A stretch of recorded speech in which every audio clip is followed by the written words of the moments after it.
Call this meeting to order. Is the mic on? Yes. Okay. Good morning, ladies and gentlemen, heads of state and government. Last year, here at the United Nations, I called on the world to unite against the evil that is ISIL, or Daesh, and to eradicate the scourge of violent extremism. And I challenged countries to return to the General Assembly this year with concrete steps that we can take together. I want to thank everyone who's here today, including my fellow leaders, for answering this call.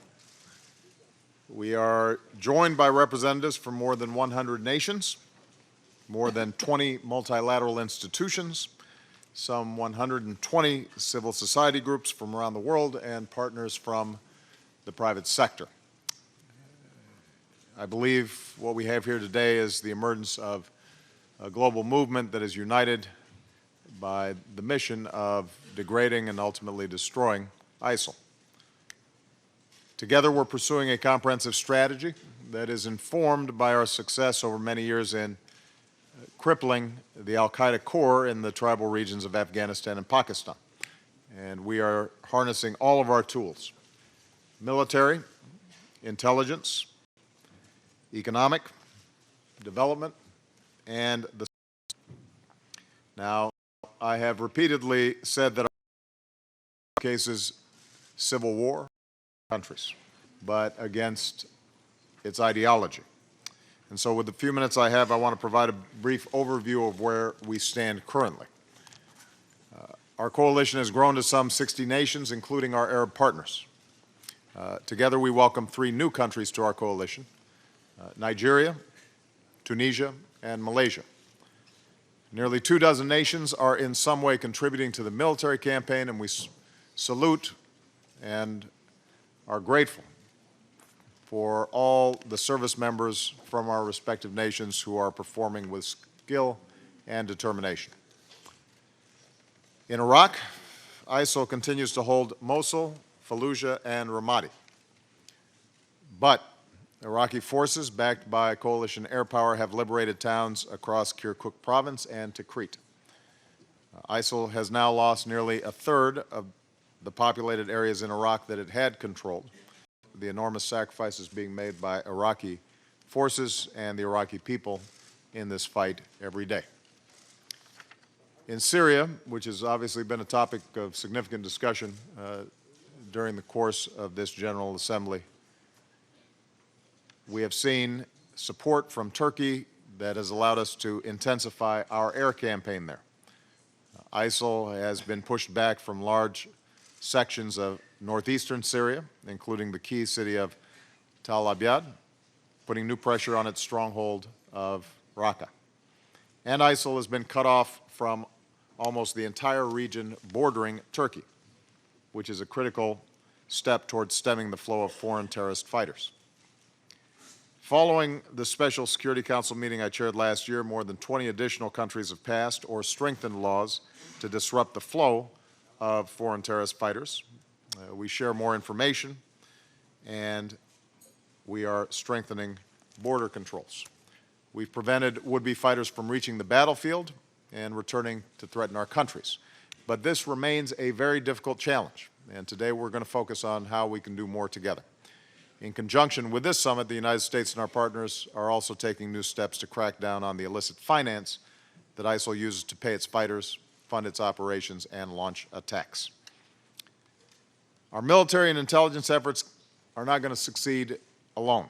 They have to be matched by political and economic progress to address the conditions that ISIL has exploited in order to take root. Prime Minister Abadi is taking important steps to build a more inclusive and accountable government while working to stabilize areas taken back from ISIL, and our nations need to help Prime Minister Abadi in these efforts. In Syria, as I said yesterday, defeating ISIL requires, I believe, a new leader and an inclusive government that unites the Syrian people in the fight against terrorist groups.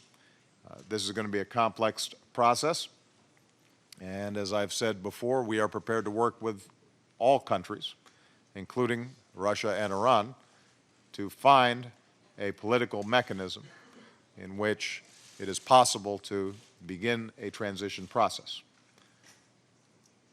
As ISIL's tentacles reach into other regions, the United States is increasing our counterterrorism cooperation with partners like Tunisia. We're boosting our support to Nigeria and its neighbors as they push back against Boko Haram, which has pledged allegiance to ISIL. And we're creating a new clearinghouse to better coordinate the world's support for countries' counterterrorism programs so that our efforts are as effective as possible. Ultimately, however, it is not going to be enough to defeat ISIL in the battlefield. We have to prevent it from radicalizing, recruiting, and inspiring others to violence in the first place. And this means defeating their ideology. Ideologies are not defeated with guns, they're defeated by better ideas, a more attractive and compelling vision. Building on our White House summit earlier this year and summits around the world since then, we're moving ahead together in several areas. We're stepping up our efforts to discredit ISIL's propaganda, especially online. The UAE's new messaging hub, the Sawab Center, is exposing ISIL for what it is, which is a band of terrorists that kills innocent Muslim men, women, and children. We're working to lift up the voices of Muslim scholars, clerics, and others, including ISIL defectors, who courageously stand up to ISIL and its warped interpretations of Islam. We recognize that we have to confront the economic grievances that exist in some of the areas that ISIL seeks to exploit. Poverty does not cause terrorism, but as we've seen across the Middle East and North Africa, when people, especially young people, are impoverished and hopeless and feel humiliated by injustice and corruption, that can fuel resentments that terrorists exploit, which is why sustainable development, creating opportunity and dignity, particularly for youth, is part of countering violent extremism. We recognize we also have to address the political grievances that ISIL exploits. I've said this before, when human rights are denied and citizens have no opportunity to redress their grievances peacefully, it feeds terrorist propaganda that justifies violence. Likewise, when political opponents are treated like terrorists and thrown in jail, it can be a self-fulfilling prophecy. So the real path to lasting stability and progress is not less democracy. I believe it is more democracy in terms of free speech and freedom of religion, rule of law, strong civil societies. All that has to play a part in countering violent extremism. And finally, we recognize that our best partners in protecting vulnerable people from succumbing to violent extremist ideologies are the communities themselves. Families, friends, neighbors, clerics, faith leaders who love and care for these young people. Remember that violent extremism is not unique to any one faith, so no one should be profiled or targeted simply because of their faith. Yet, we have to recognize that ISIL is targeting Muslim communities around the world, especially individuals who may be disillusioned or confused or wrestling with their identities. And in all of our countries, we have to continue to build true partnerships with Muslim communities based on trust and cooperation so that they can help protect their loved ones from becoming radicalized. And this cannot just be the work of government. It is up to all of us. We have to commit ourselves to build diverse, tolerant, inclusive societies that reject anti-Muslim and anti-immigrant bigotry that creates the divisions, the fear, and the resentments upon which extremists can prey.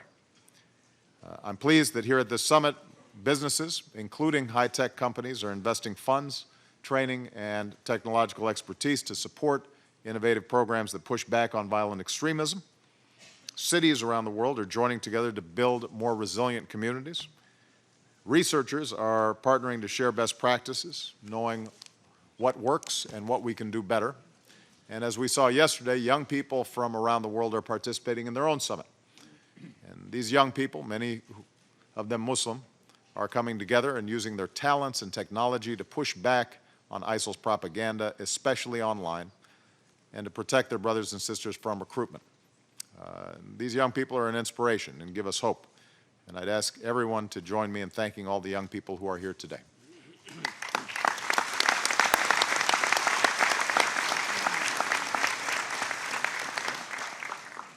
So To conclude, we face a grave challenge. We have to be clear-eyed about the fact that this is very hard work.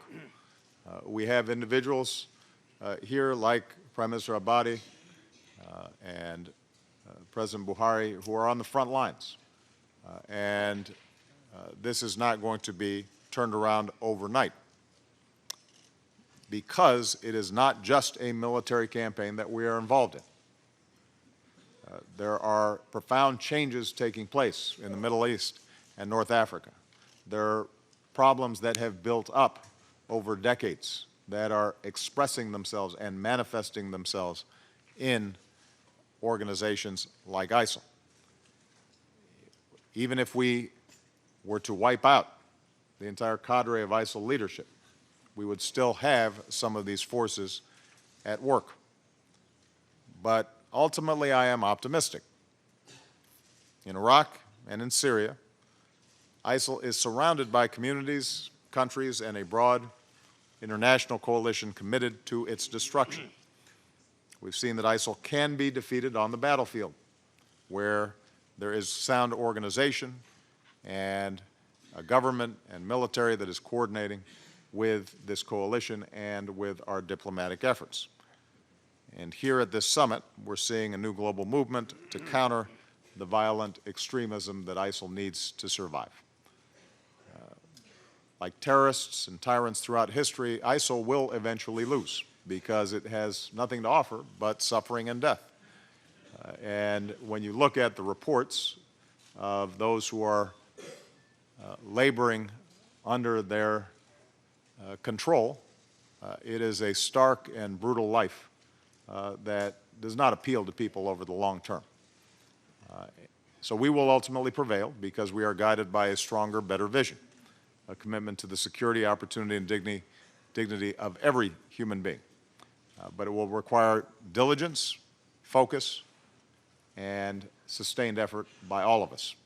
And I am grateful that all of you who are already participating are committed to this work. With that, I want to give the floor to our Secretary General, His Excellency, Mr. Ban Ki-moon.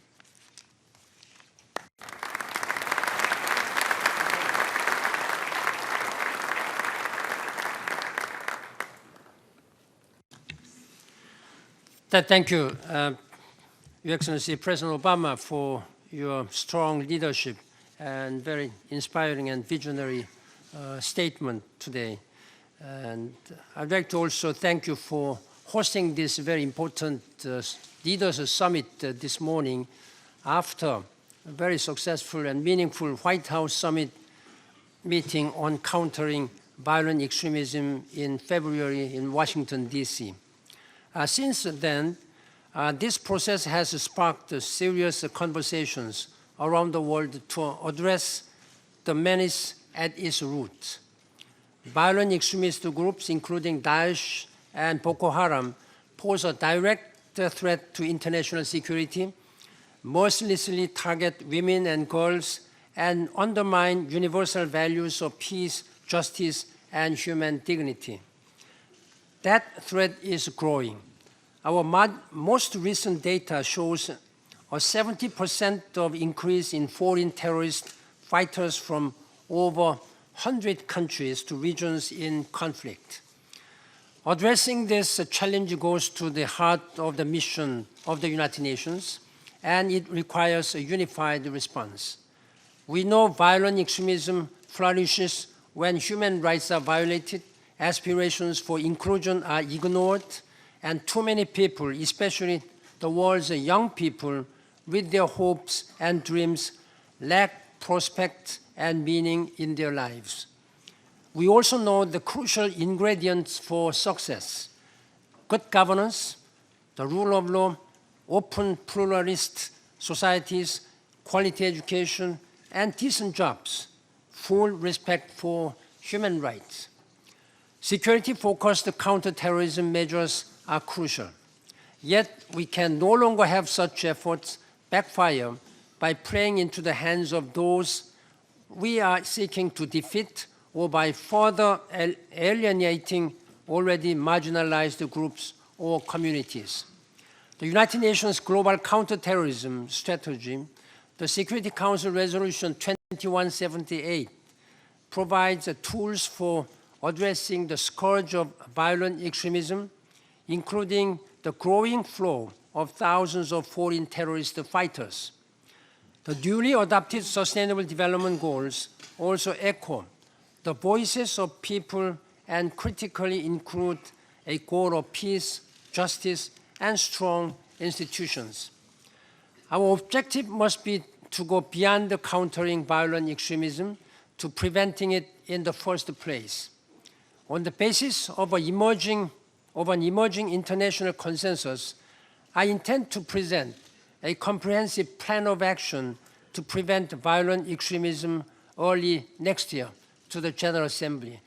I hope that each and every member state who are participating in this would closely coordinate to share your experience and your vision, how we can work together to combat and fight this extremism. And we most welcome your suggestions.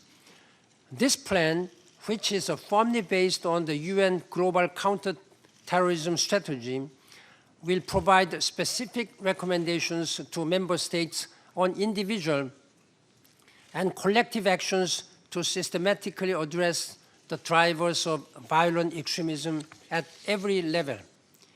It will also put forward recommendations on how the UN system can support member states to prevent violent extremism through first, governments cannot do it alone, create more misery. Third, leaders must work hard to address them. Fourth,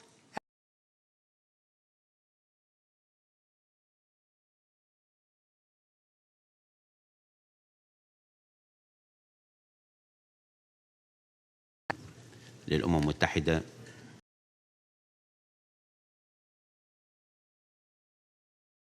been over one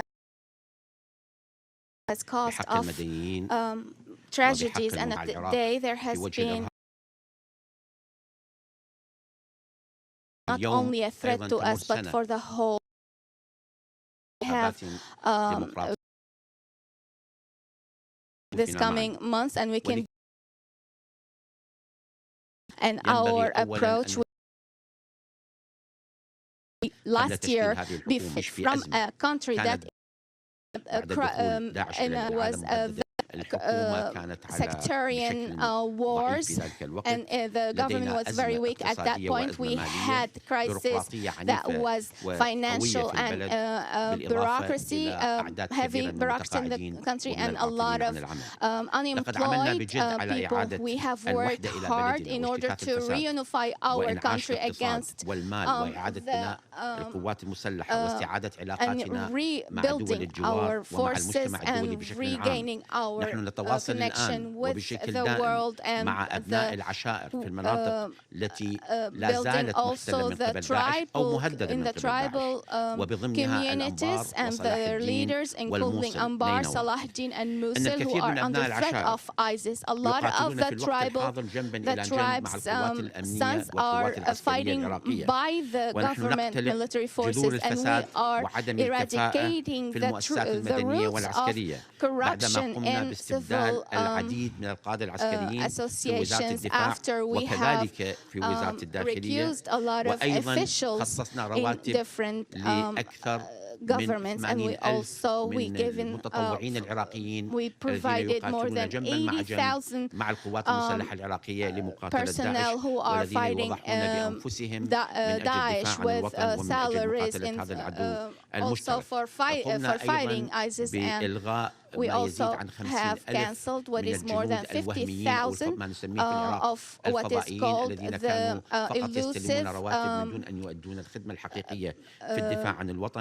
soldiers who were just receiving salaries without really doing any work. This way we got our حجم budget, rid الحكومة من of خلال the إزاحة المناصب burden. التشريفية كما We're نسعى إلى also خصخصة getting rid الشركات of العامة المملوكة للدولة honor وتقليل الاعتماد posts على that العوائد and النفطية. العراق reducing تاريخيا يعتمد بدرجة كبيرة تتراوح بين Iraq's 85% dependence on إلى 90% oil من موارد على income. الواردات النفطية، وهذا خلل واضح في السياسة الاقتصادية العراقية في الحقبة الماضية، ونحن نحاول الاستفادة من هبوط أسعار النفط بشكل خطير في تعديل هذا الوضع الاقتصادي في البلد. نعمل جاهدين لتكون قوات الأمن العراقية جامعة لكل المكونات الشعب العراقي بضمنها الأديان والأعراق ممن حملوا السلاح مدافعين عن عوائلهم ومجتمعاتهم. إن حكومتنا تسعى إلى تشكيل يتكون من المقاتلين المحليين وقوات الحشد الشعبي الذين تم ضمهم إلى القوات الأمنية العراقية، وهم يقاتلون جنبا إلى جنب ضد الإرهاب. ولأن داعش تهدد المنطقة أجمع، فإننا نعمل على تعزيز علاقتنا مع دول الجوار وبضمنها كل دول الجوار: الأردن، تركيا، الكويت، السعودية، إيران، بالإضافة إلى الدول الأخرى مصر ودول الخليج وكل دول المنطقة بشكل عام.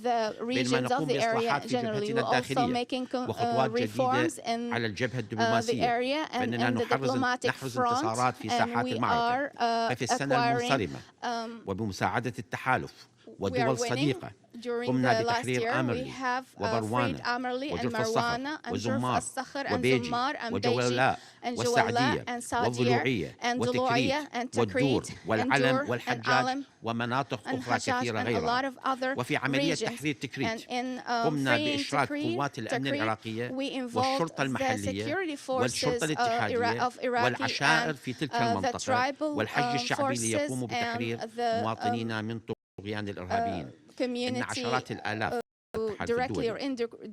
وبالرغم من مخاوف الكثيرين بهذا الشأن، فإن حالات الانتقامات كانت ضئيلة جدا بالمقارنة مع حوزة الحياة الطبيعية على نحو متزايد، خصوصا مع ملاحظة العنف الذي شنه داعش عندما كان يحتل هذه المناطق ضد جميع السكان وضد الأقليات وقيامه بجرائم عشائر محددة مقابل عشائر أخرى. ولهذا شاهدنا أن عمليات الانتقام الحمد لله كانت أقل بكثير مما كان يتوقع الكثيرون.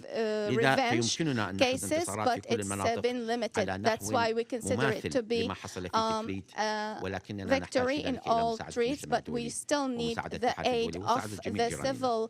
ومع حقيقة سيطرة الإرهابيين على مناطق كثيرة من بلدنا وبالتزامن مع هبوط أسعار النفط ونزوح ملايين العراقيين لحد الآن لدينا ما يزيد على 3 ملايين نازح عراقي داخل العراق وميزانية محدودة جدا في ظل أوقات الحرب بالمقارنة مع ما أنفقته الحكومات السابقة في وقت السلم. فلا يمكننا تمويل المعارك التي يسعى جنودنا إلى تحقيقها وتحقيق النصر فيها بشكل لائق. نحن بحاجة إلى مساعدتكم ومساعدة المجتمع الدولي في التمويل وتجهيز المعدات لجنودنا في ساحات الوطن، كما نحتاج دعمكم أيضا في أن نضمن جراحات الشعب وأن نرعى أرامل وأيتام من فقدوا في المعركة وتوفير الخدمات اللائقة بهم. نحن نحتاج إلى مساعدتكم في تجفيف منابع الإرهابيين، الفكر المتطرف الذي يأتي من كل مكان، وهؤلاء الإرهابيون الذين يأتون من مختلف دول العالم يأتون من أوروبا، يأتون من شمال أمريكا، ينبغي ويأتون من دول عربية وإسلامية كثيرة. وعلينا العمل مع دول الجوار من أجل إيقاف تدفق المقاتلين الأجانب الإرهابيين الأجانب الذين يقتلون المدنيين في العراق وفي سوريا ويعودون مرة أخرى إلى بلدانهم من تحويل التمويل الإرهابيين لحد الآن. ونحن في العراق قد ابتدأنا حماية حضارتنا وحماية العالم، فنحن متمكنون من ذلك بعون الله. وأن العواقب الوخيمة لا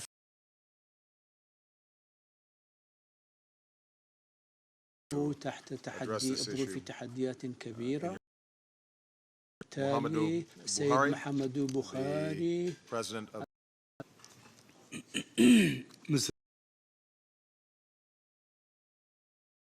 and violent extremism is a danger to many states, isolated as such, and have no regard to them and must be seen for what they are, rigorous vetting and and other groups has entered to pledge allegiance to gay and propaganda methods by headings in the style of ISIL became notoriously widespread after the declaration of allegiance. We also note that sub-Saharan Africa has been receiving special attention for purposes of radicalization and incitement.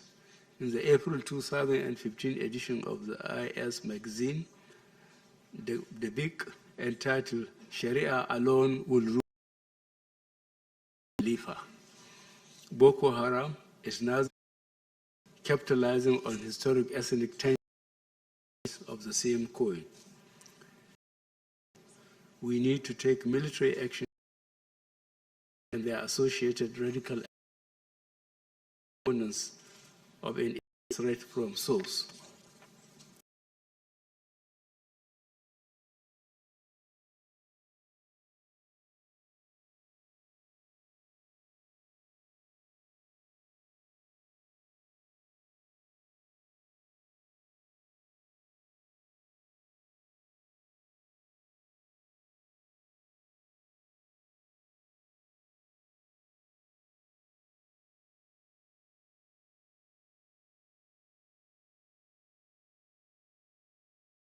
Often said to be the root of oversimplification.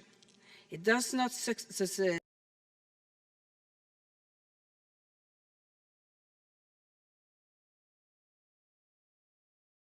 Later that day, a youth camp, many prevent them being recruited to violent extremism. This was clearly expressed at the Youth Against Violent Extremism event at the European Conference of Countering Violent Extremism in Oslo in June.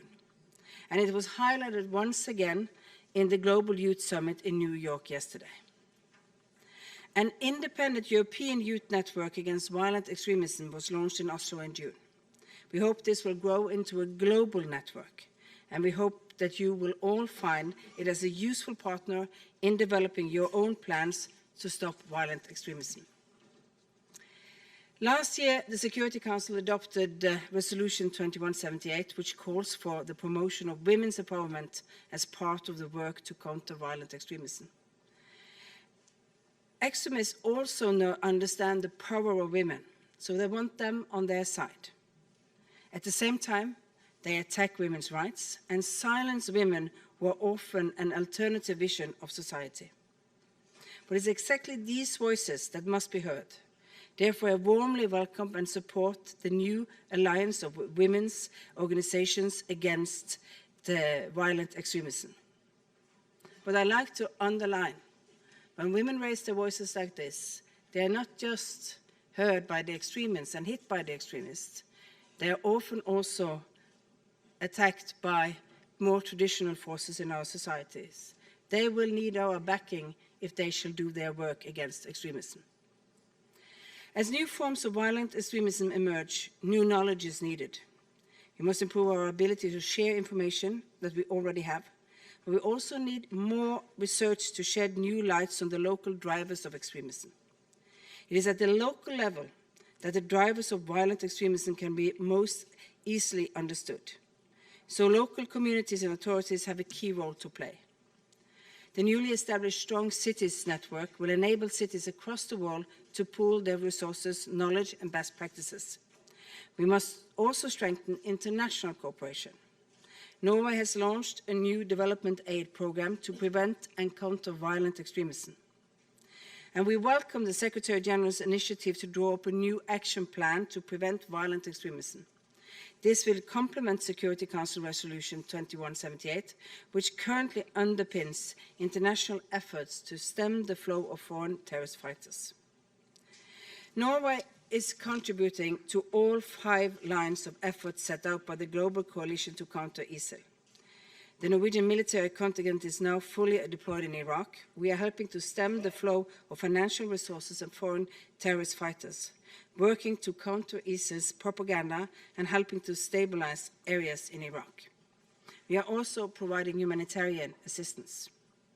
So let me round off by quoting Ibrahim Abukar, a young Norwegian Somali man who spoke at the youth conference in Oslo. What happens in a small corner of the world will affect us, all of us. So let's start working together. Thank you.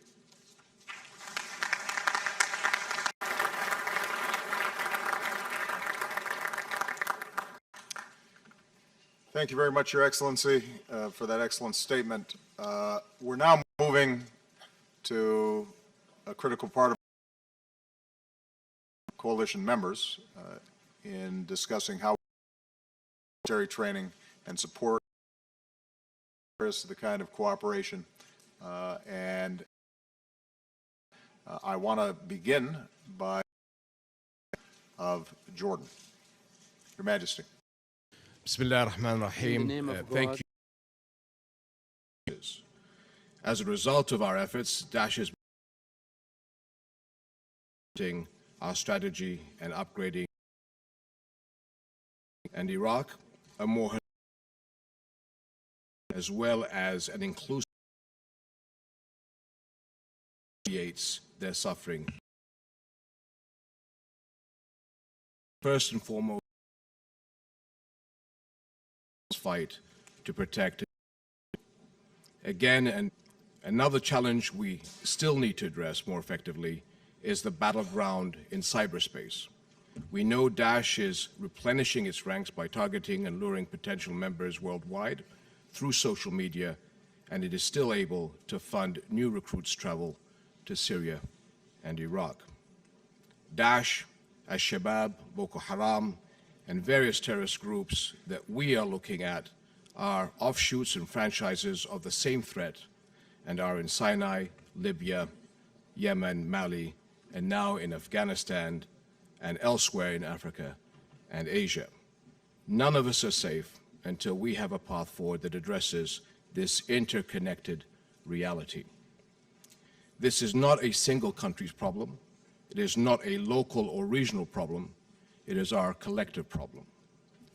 On this front, Jordan has begun a collaborative effort to reach out to, as a Muslim and Arab state, to countries in Africa to help coordinate and support with stakeholders and build a partnership to address our interlinked threats. We are certain that there is no alternative to a comprehensive approach and close coordination among all stakeholders that considers the threat of various terrorist groups across the wider region. We hope this will align various programs, counterterrorism and security assistance efforts under a unified strategy.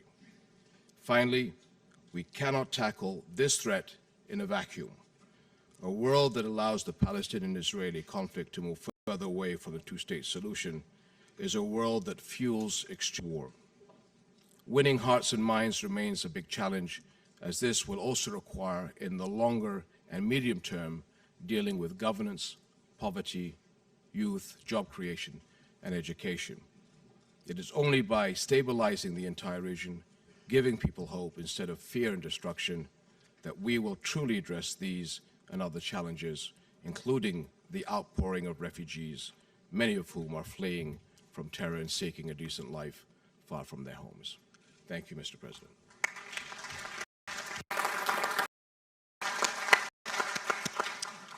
Thank you, Your Cameron, Prime Minister. ISIL have lost territory. We will militarily. We've carried out 300 strikes in what he's doing. Britain has spent $6 billion on, and we'll go on doing that because it's all out ISIL for the mass execution into the violent extremism as well. Why do I say this? Well, I say it because the boy who straps a bomb to his chest and blows up an Iraqi town, the guy that stands in the desert with a knife having just beheaded a British hostage or whoever, they don't get there from a standing start. They have extremist views and an extremist mindset to attack the grievance narrative. Sometimes it's being told that the terrible attack that took place in this city on 9/11 was somehow a Jewish conspiracy. And then it goes on to being told that violence is sometimes justified, that a suicide bomb, if it happens in Israel, well, maybe that's not so bad.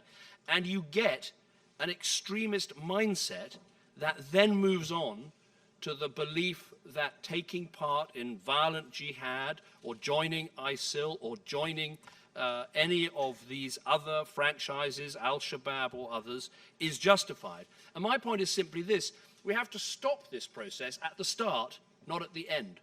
So of course we have to win militarily, we have to have the political solution, we need all the propaganda I've spoken about, but we also need to challenge the extremist worldview right at the very start. What does that mean? Well, in Western countries, it means we have to root out the extremist preachers that are poisoning the minds of young Muslims in our country. We have to build more integrated societies so young people feel they truly belong. And we need to make sure we don't allow the incubation of an extremist worldview even before it gets to justifying violence. We've got to get it out of our schools, get it out of our prisons, get it out of our universities. I believe in freedom of speech, but freedom to hate is not the same thing. I think the King of Jordan, who just spoke, made a very powerful intervention about the special responsibility there is amongst Muslim countries and Muslim leaders. Barak, you said, and you're quite right, that every religion has its extremists, but we have to be frank that the biggest problem we have today is the Islamist extremist violence that has given birth to ISIL, to Al-Shabaab, to Al-Nusra, Al-Qaeda, and so many other groups. Now, these people claim to act in the name of the Islamic religion. They don't. I can say they don't. I can say they don't over and over again. You can say they don't, but there's nothing more powerful than what, for instance, the King of Jordan has just said when Muslim leaders and Muslim countries reclaim their religion and explain why what these people are saying is not Islam, it is a perversion of Islam. So we have to do that and to take away the building blocks of extremism that lead people to an extremist worldview that then takes them to an extremist terrorist view. That, I think, is as important as the military, political, diplomatic, and other steps that we'll take as part of this vital, vital campaign.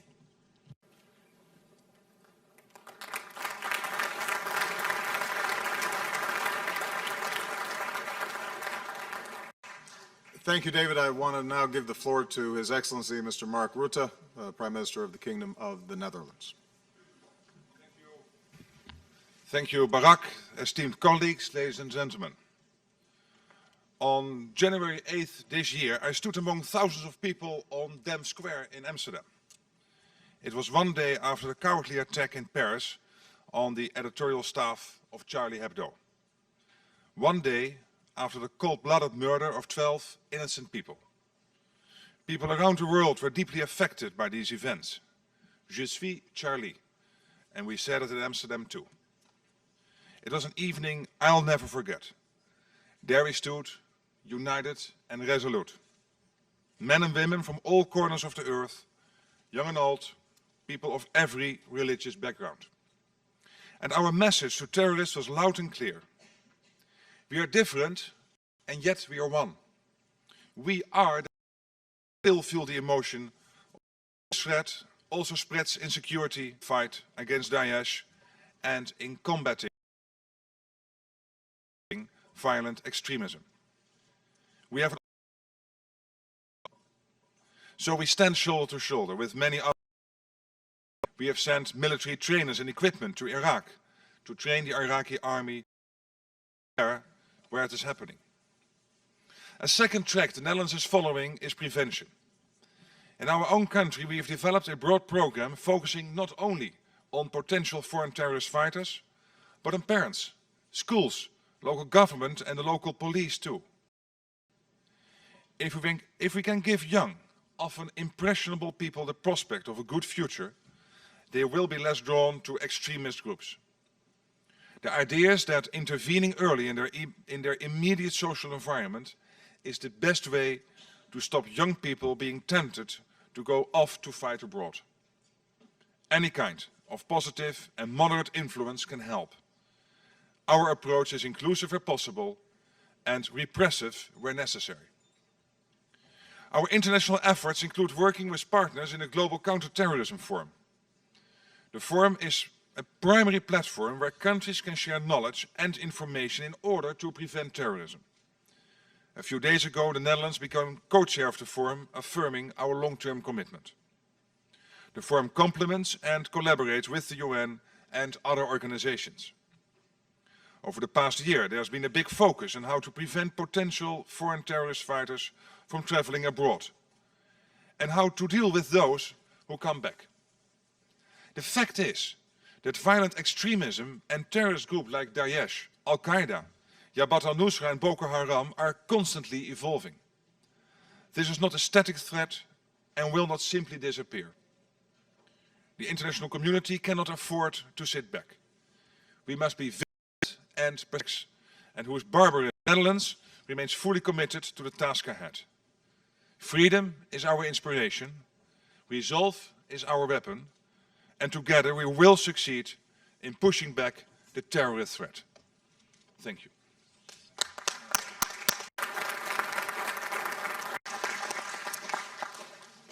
Next, I'd like to ask His Excellency Prime Minister Davutoglu for his statement.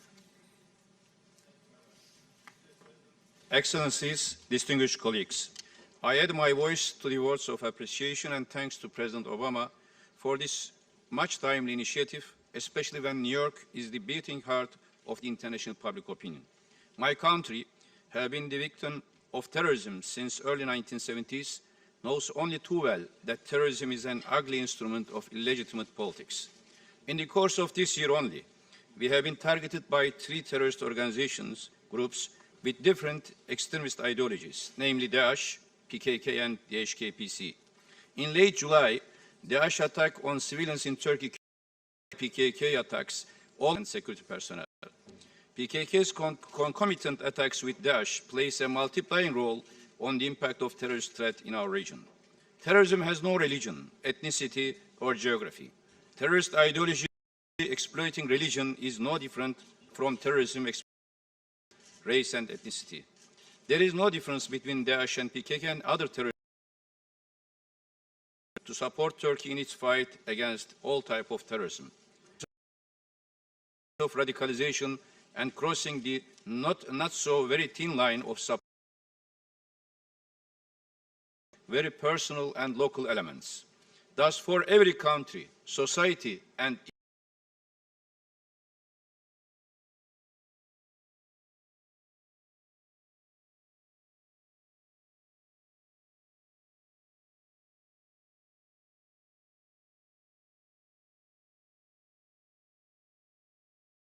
emanating from the colleagues, as the international peace, stability. Thank you, Ahmed. Matteo. This is the largest around the world. So, to the international coalition against Daesh, particularly through its Carabinieri, Italy is leading the coalition strategic initiative of training hundreds of Iraqi police forces. I think it's very important because this is the signal of a very friendship for the citizens, for the women, children, for the families of the Iraqi people. Italy has taken the helm also, together with the United States of America and Saudi Arabia, of the counter-ISIL finance group. And it's very important underlying some of initiatives in this sector, the new financial sanction, the initiative particularly for the restrictive measures also in our country for self-trained jihadists and foreign terrorist fighters. I think this is a particular but very important. And also we are asking coalition partners to focus on external donation in order to prevent terrorist abuse on non-profit organizations. In Europe, a number of large networks of individual recruiting foreign terrorist fighters have been discovered and suppressed in recent months, exactly follow the money trail, as proven never so true and never so useful. This is important for me. Just 4 brief remarks. First, culture. I'm really surprised because a lot of attacks are against Museum, Bardo in Tunisia, against Palmyra, against school in Peshawar and in other countries. So culture is our identity. Italy is leading the efforts with UNESCO to defend also this part of Second, religious. And we think this expression today is and not today was an incredible in this moment in the past. Third, not only for us, for Italians, space of freedom is an incredible opportunity, and the people arrive. And I very appreciated the words of Barack Obama yesterday about it. Obviously, everyone is worried for the risks also of social media and social network as a way of recruiting of new terrorists, particularly in our continent, in Europe, in which self-trained jihadists decide to make some intervention and terrorist attack exactly with this. In the time, in the season of social media, to reduce our vision only focused on the last event of the battle. So I wish to offer to President, we are absolutely sure we will prevail.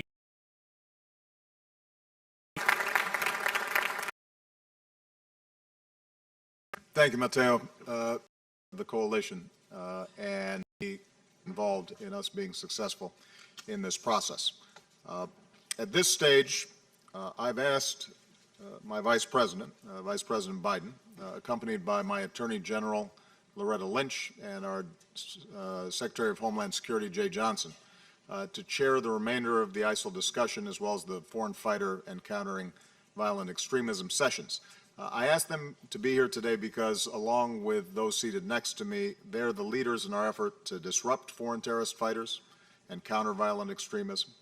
They've worked with many of you on a whole range of these issues. They lead different parts of our government, but they work closely together, demonstrating how well we as leaders must work across bureaucratic and international boundaries to break the entire life cycle of terrorism, from radicalization, and I thought that David Cameron's point was excellent, that we are focused on violent extremism, but violent extremism is emerging out of an extremist worldview that has to be counteracted, all the way through conflict zones and bringing about the sort of good governance and political settlements that are required so that we don't have incubators for expressions of violent extremism, to the work that has to be done militarily to counter activities that are going on right now in places like Iraq.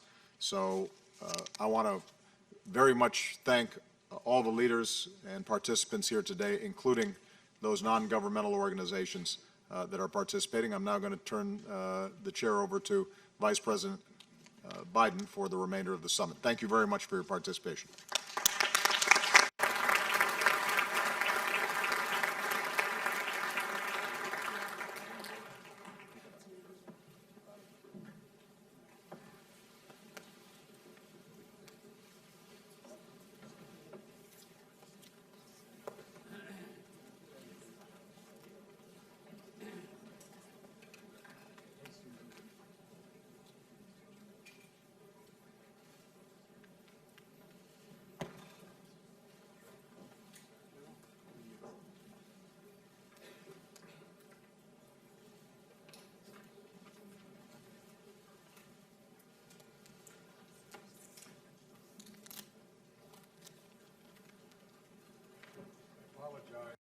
For the delay, and now I give the floor to His Excellency, the Foreign Minister of the Kingdom of Saudi Arabia, Mr. Al-Jabari, and the floor is yours, Your Excellency. Thank you, Mr. Vice President. بسم الله الرحمن الرحيم. أصحاب الجلالة والفخامة والسمو والمعالي. السلام عليكم ورحمة الله وبركاته. Peace be upon you. المملكة العربية السعودية. Saudi Arabia National Coalition, TVE, in all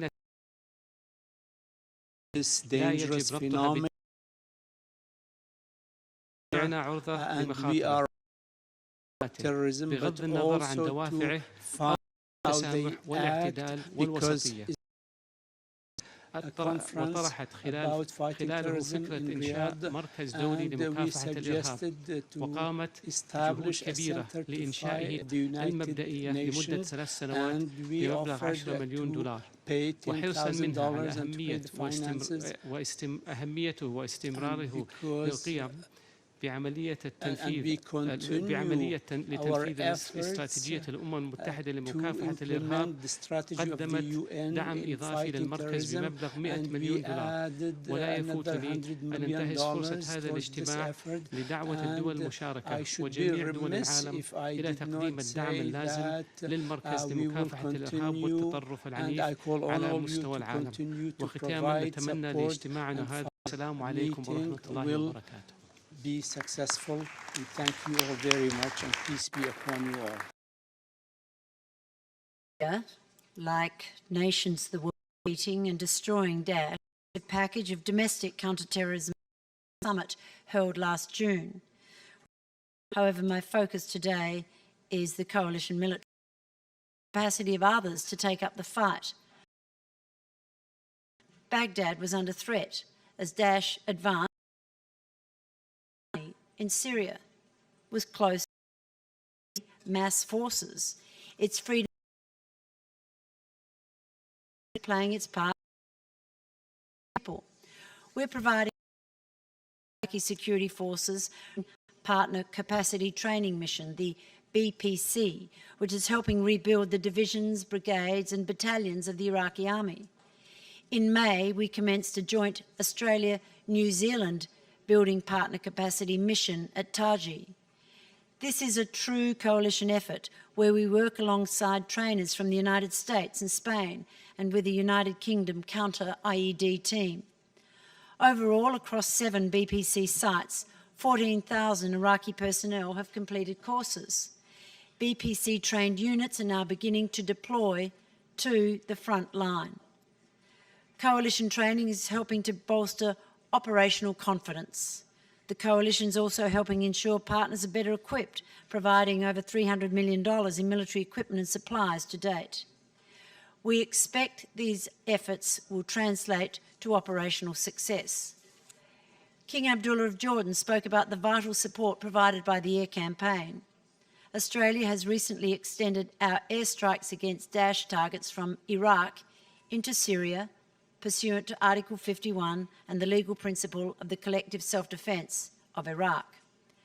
Colleagues, our campaign must continue to evolve and our strategy adapt as the situation changes. Frank discussions with the Iraqi government are essential to ensure our support continues to meet Iraq's needs. Ultimately, defeating Daesh requires political solutions. To Prime Minister al-Abadi, I reiterate Australia's support and encourage you to follow through with concrete measures to advance reconciliation and inclusive governance. These are vital to eroding Daesh's support base and appeal. Without them, military efforts won't succeed.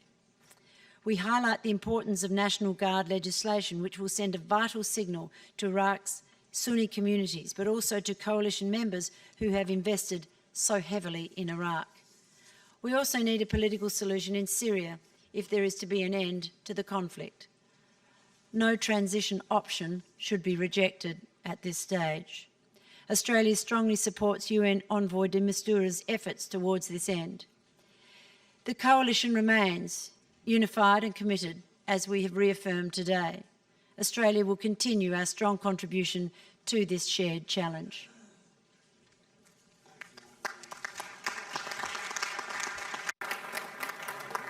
Excellency, the Foreign Minister of the Federal Republic of Germany, Mr. Steinmeier. Mr. Vice President, Excellency, colleagues, first of all, thanks to President Obama for again taking the initiative to assemble our alliance here right during the General Assembly. Together, I think we have achieved some success in the last years. The massive advance of ISIL has been stopped, and in certain regions the group is under pressure, but we all know the defeat of Daesh is far away and the job is not yet done. Germany will continue to support the Iraqi security forces and the Kurdish Peshmerga in their fight against ISIL with training and military equipment. In Erbil, we are training and equipping the equivalent of 2 battalions. We owe respect to those opposition forces on the ground in Syria who are pushing back against ISIL while at the same time suffering attacks from the regime forces. These regime forces still fight their own countrymen instead of focusing on the threat of terrorism. Whoever talks to Assad should therefore convey one clear message: stop slaughtering your own people, start fighting ISIS and its likes. Dear friends, Germany is honored to co-chair the Working Group of Stabilization together with the United Arab Emirates. We help Iraqi authorities provide the safety and security required for internally displaced people to return home once ISIL has been driven out. UNDP's funding have been able to return. This will hopefully. Stabilization requires more than restoring basic services. People will only return to their homes if they feel safe. Demining and counter-IED are major challenges for our stabilization efforts in Iraq, and I would like to thank the European Union for coordinating international civilian efforts in this respect.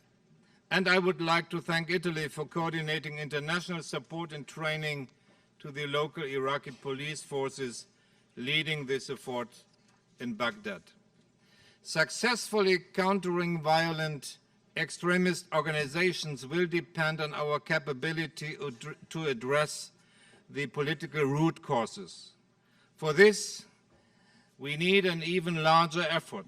We need an effort which brings to the most important regional players to one table. My impression is this process has seriously started here in New York right now during this General Assembly. I'm convinced only jointly can we bring about peaceful political progress. We owe this to the suffering people of the region. Thanks. I now give the floor to His Highness the Foreign Minister of the United States.